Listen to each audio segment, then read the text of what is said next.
that every other group is against interracial or interethnic marriage. Jews, but you're the Chinese, you're the product of an Hispanics. interracial marriage.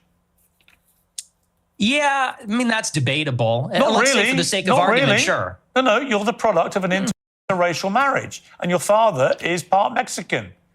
You're literally, for the sake of argument, the very person you've just told me you want to avoid. What race is Hispanic? Is that a race? Well, what do you think it is? I'm asking you, what race is Hispanic? Hispanic, of course it's a race. It's called Hispanic. It's a mix between two races. It's a mix between indigenous Americans and Europeans. It's not white, though, is it? It's not white. Well, apparently you're more of a racial purist than me. You got like not a really. one-drop You just rule keep thing saying going. you only want to live in a white neighborhood, but you're literally from a mixed race background yourself. Nick Fuentes destroys Piers Morgan on heated debate about racism as Piers attempts his classic gotcha moments by demonstrating his older clips about why Nick is quote-unquote racist. Nick calmly obliterates Piers on his own show. Let's begin. You're fine with saying you're a racist? Totally. I think everybody's racist. I think everybody, if we're being honest, is racist. I think everybody, the only people that aren't racist or pretend not to be are white people to their detriment. Everybody else is racist. But earlier in the interview, you got aggrieved at the idea that your father was a racist. You wanted to make emphatically sure. Yeah, because he's not. Because my father doesn't share my same views on that. So he's the exception to the everyone's a racist. Well, everybody's a little bit racist. You're right. So maybe everybody. The difference is you're attacking my father. You know, he could get fired from his job. I'm not attacking your father. You are. No, I'm not. I don't know your father. And to be clear, I have no knowledge about him at all. Well, then let's leave him out of it. Let's leave him out of it if you don't know him. Hang on, Nick. You put that story into the public domain on your show. I'm simply reminding you of what you told everybody, millions of people, about your father. If you now want to retract it, fine. If you want to say it was a joke, which is what your position was earlier, fine.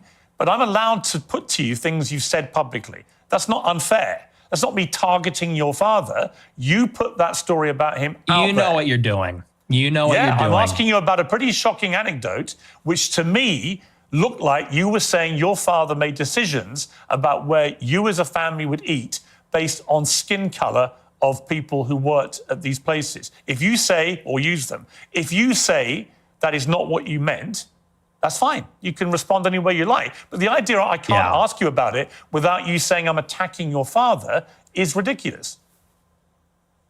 Well, you are, and you know what you're doing. And there's a political culture in America where if you have the wrong views, you get fired from your job. And my father has a job. And if you go on here and say, you charge him with racism or something, and I'm put in a position where I don't look like I'm sticking to my guns if I don't say my father's a racist, you're putting him in jeopardy, and he's not here to defend himself or explain his views.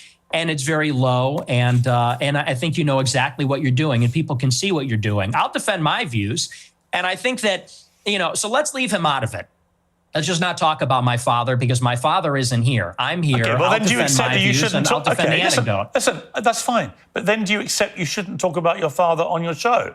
And you shouldn't tell... Absolutely not. Absolutely not. So it's fine for you to put a story out there which would make most people who listened to that story or watched it at the time on your show conclude that he was racist. It's fine for you to do that. But if I then ask you about it, I'm the one who's being unfair and I've crossed a line. Is that what you're saying? Yes. Okay. Yes, you're being malicious. Okay, that's fine. That's fine. Listen, people are watching this live. They can draw their own conclusions about whether what I just did... And they will. Yeah, and I'm sure afterwards, by the way, you'll say, he ambushed me with your own... With your own words. Whoa. With your own words. That's a little presumptuous. I'm not going to say it's an ambush, but I think that's a low blow. And I think you know what you're doing, and that's fine. You're a tabloid journalist. I expected that. I don't think it's an ambush because I knew it would be like this. And people will see what you're doing, and I think they'll say it's low. But as far as you want to talk about racism, I do. Let's talk about racism. Let's leave my dad out of it. Look, you've admitted you're a racist, correct? Yes, 100%. Okay. Own it. Okay, that's fine. You're perfectly entitled in a free democratic society to stare down the barrel of his camera and tell me you're a racist. People can judge you accordingly. Many people who have assumed that you're a racist will now have heard it from your own lips. That's fine. There you go. That's the Sure. point. The point of this interview is to go over the things you've said, which have led people to reach conclusions about you, and to ascertain whether those conclusions are fair and reasonable or not. That's it. Thank so I want you. to play you another clip. This is what you talk about why white people are justified in being racist. Let's take a listen to this. First, white people are every single bit justified in being racist. Every single bit justified, to the extent that that means going out of your way to avoid black people when you see them. You stand by Absolutely. Absolutely. Absolutely. So white people should go out of their way to avoid black people when they see them. Absolutely. They would be wise. Why? Because it's a lose-lose proposition. If you're Irina Zarutska and you don't walk the other way, you get stabbed to death and you die. If you're somebody else and you walk on the subway and you stand near a black person or something, maybe it's fine. It's a lose-lose proposition. So no, I think that white people have been beaten into submission, that we're afraid to tell the truth about it. And the truth is that when you go into these major cities like New York or Chicago, I believe she was in North Carolina, there is a menace, which is young, black, adolescent men. They're extremely violent. And we have been told that we have to pretend like they are every other person. We have to be colorblind to that. And that is one way to get killed. Not because that person has a heart, but because that person is unaware of pattern recognition. A very important thing to know. People will consider this as racist, but in reality, it's called critical thinking and understanding the circumstances onto why certain groups should avoid certain groups. But of course, Piers wants to frame it as racist. Let's continue. We're supposed to go and be in the midst of all this danger. And I think that at this point, it's gotten out of control. You look at the BLM movement, they said that the reason that black people, are violent, or the reason there's crime, is because of police brutality, or redlining, or all these other things. They said we need to get rid of the police. We need to defund them. And a lot of cities did. A lot of cities like Chicago, for example, the police changed the rules of engagement. They don't chase them. It's not a felony if you steal a certain amount of merchandise. They won't chase them on foot. And now the city's totally up for grabs. And now, whether you're in the Gold Coast or whether you're on the Mag Mile or you're in the worst neighborhoods in the city, you might get shot, you might get mugged, someone might run up on you. And I tell my followers, it is better to be perceived as racist or racist and walk the other way and maybe keep your life than to say, I'm a good anti-racist. I don't mind that this person's making me uncomfortable. Maybe he's looking a little froggy. I'm going to sit down because I'm a good person and get stabbed, mugged, whatever. And by the way, this is a strategy. They call it the friendly stranger. There's a crew of them. They do this in Chicago. They stand outside bars, black people. They approach strangers. It's a robbery crew. And they pretend to be a friendly stranger, and then they mug them. And stupid white people say, oh, hi, yeah, nice to meet you. You know, they grin, they laugh, they put up with the nonsense, and then they get mugged, or worse. Sometimes they get executed. And so as a white person, how do you feel about mass shootings at school? I think they're bad. Who do you think commits the vast majority of the mass shootings? I'm sure it's schools? white people. Right. So how do you feel about that? I think that white people do more antisocial violence. I think black people participate in more gang violence. I think that's the difference. What's the difference to the victims? There's no difference to the victim, but it's a different kind of crime. And it's a different proportion also. Do you know what percentage of white people are school shooters? I know that the vast majority of mass shootings in schools in America this century were perpetrated by young white men. And what proportion? I'm curious. What proportion? I'm curious whether your advice would be to people who have kids in these schools. Is my mic working? What proportion? Should they avoid white people at school? Should people with the kids at school avoid young white men at school? No. Okay. Do you know what per capita means? Do you know proportionality? There are more black people proportionally that engage in violent crime or are involved in gangs, especially in these major cities, than there are white people that are school shooters compared to the entire white population. And everybody understands that. Two-thirds of mass shootings at school perpetrated by white people. But what proportion of white men commit school shootings? That's the question. I've just told you. It's 60 to 65% of school shootings by white people. You're telling me what proportion of school shootings are committed by white people. I'm saying what proportion of white people have committed school shootings. Are you playing dumb or are you just not that smart? What difference does that make to the children lying dead on the ground? See, now you want to jump on the victims. The difference is you're asking, would you fear white people or black people? And that's the difference. The difference is what I'm saying to you is by your logic, if we now have agreed that the vast majority of mass shootings in schools are committed by white people and predominantly young white men, then presumably your advice would be to avoid young white men because they perpetrate these massacres. But it won't be because they're white, right? So are you playing dumb or are you actually dumb? Maybe it's I'm about dumb. proportionality. Maybe I'm dumb. You are because I don't think you are dumb. I think you're smart actually, but you're deliberately avoiding per capita. And everybody knows that's the difference. What proportion of white men are school shooters?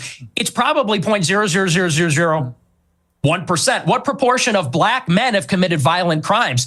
It's probably like 5%. I don't know what it is off the top of my head, but it's very high. And I would add to that, even as it concerns schools, why do you think parents pay a super high property tax to live in a school district where there's white people? Because they know that if they go to the black school, it's going to be the Bloods and the Crips. It's going to be gangs. It's going to be, you talk about school shootings. Nobody talks about all the school shootings that are committed by gangbangers in and around the school and all the other violence that's associated with that. I mean, these schools in the south side of Chicago, it's just not livable. I have an answer for you, Nick. So the proportion of the population who carry out mass shootings is actually the same for black and white. For white people, the proportion of... No, the proportion again, of the population. Are you hearing it?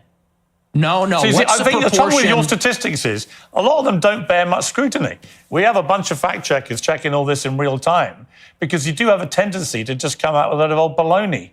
And when you say, well, it's true. And when you're confronted with reality, you don't like it. What's the figure? What proportion of white people have committed school shootings? With white people as the denominator and white people that have committed school shootings as the numerator, what's that percentage? For both black and whites, the proportion of the population who carry out mass shootings generally is about the same. No. Tell me the number, and then the only focus of your attention is the black shootings, the black crime. You don't want to live around black people. You want to avoid black people. You don't want interracial marriages or relationships that may produce black people. And yet, when I point out to you that there are many parts of crime in America where actually there's a majority of white people that perpetrate them, you don't care. You don't have any interest in that. It doesn't exercise your mind. Maybe because no one's buying this. This argument lost. No one is buying this. Everybody understands per capita, and people can even see what you race ahead and say, well, we're comparing the proportion of white and black school shooters. I said, no, compare the proportion of school shooters that are white versus violent criminals that are black, because that was the basis of the monologue, is that you're very likely, if you encounter black people or a young black man in the city, that you're going to be the victim of a violent crime, of a robbery, a mugging, a car theft, a carjacking, or a murder. That's the difference, and it's about proportionality. And everybody sees past that because we all live in reality. You want to talk about product of your environment. People that live in New York, Chicago, LA, we live in reality. We live in this environment, and we see what it's like. And the threat, the danger, in terms of probability, it's not even comparable. And I would say this, to your point. If you're in a high school and truly, if you see a white person who looks like a little autistic, he's got the SSRI stare and he reaches for a backpack, people joke and say, run. Similarly, if you see a jalopy pulling up with a bunch of black people in it and they got their pants around the ankles, you're going to run also. And I'm saying the same thing. The difference is, the latter happens much more often. It's much more common. In Chicago, there's like 10,000 carjackings and car thefts every day. It's in the thousands. It happens all the time. How many mass shootings committed by autistic SSRI white people? I don't even know. I mean, it's probably in the single digits in the last decade in this city. That's the difference, and everybody knows that. But you're really just trying to carry water for liberal ideology. It's an ideological position. No, I'm really not. I can absolutely say, yes, there is way too much black on black crime, for example, involving guns in Chicago. And black on white also. Yes, but there is way too much gun violence in Chicago, right? I mean, it's indisputable. I've got no problem saying that. The difference is I don't then lead myself into a thought process where I have to avoid all black people in case they shoot me. And you've already conceded that you are a racist. So when people hear you then say, I don't want to be living anywhere near black people, they already have heard you say, I'm a racist, so they assume you're doing that because of people's skin color. I don't think you would probably dispute that, right? Well, you're separating two different things. The monologue, when I said I don't want to live around black people, that was after Irina Zarutska got shot. And it's true. I mean, they are a largely in this city, in Chicago, the South Side, the West Side, huge criminal population, and I don't want to live anywhere near it. And I do. I want to live in a white neighborhood. I think that that's extremely desirable, and I think even black people do. Nick, you're perfectly entitled to that view. But when you have obviously prefaced all this by saying, I am a racist, unashamedly, then people will assume that all your thought processes about all of these issues are driven by an aversion to people based on their skin color, which is the purest personification of racism. Well, it's not an aversion. I would say it's the opposite. I like my own people. My own people are familiar to me, and I think that's true across the board. I think that people seek out other people that are like themselves, and every other group does this, whether it's blacks, Hispanics, Asians. You know, I get a lot of attacks when I talk about that I'm against interracial marriage. And what's funny is that every other group is against interracial or interethnic marriage. Jews, but you're the Chinese, you're the product of an interracial marriage. Yeah, I mean, that's debatable. Not Let's really. say for the sake of argument, sure. No, you're the product of an interracial marriage, and your father is part Mexican. You're literally, for the sake of argument, the very person you've just told me you want to avoid. What race is Hispanic? Is that a race? Well, what do you think it is? I'm asking you, what race is Hispanic? Hispanic, of course it's a race. It's called Hispanic. It's a mix between two races. It's a mix between indigenous Americans and Europeans. It's not white, though, is it? It's not white. Well, you're more of a racial purist than me. You got like a one-drop rule. You just keep saying you only want to live in a white neighborhood, but you're literally from a mixed race background yourself. You've literally got Mexican blood. I know, and I live in a non-white neighborhood too. I'm trying to get out of here, though. But I'm trying to get out. But here's the thing: Do you have any non-white? Do you have any non-white friends? Genuine question.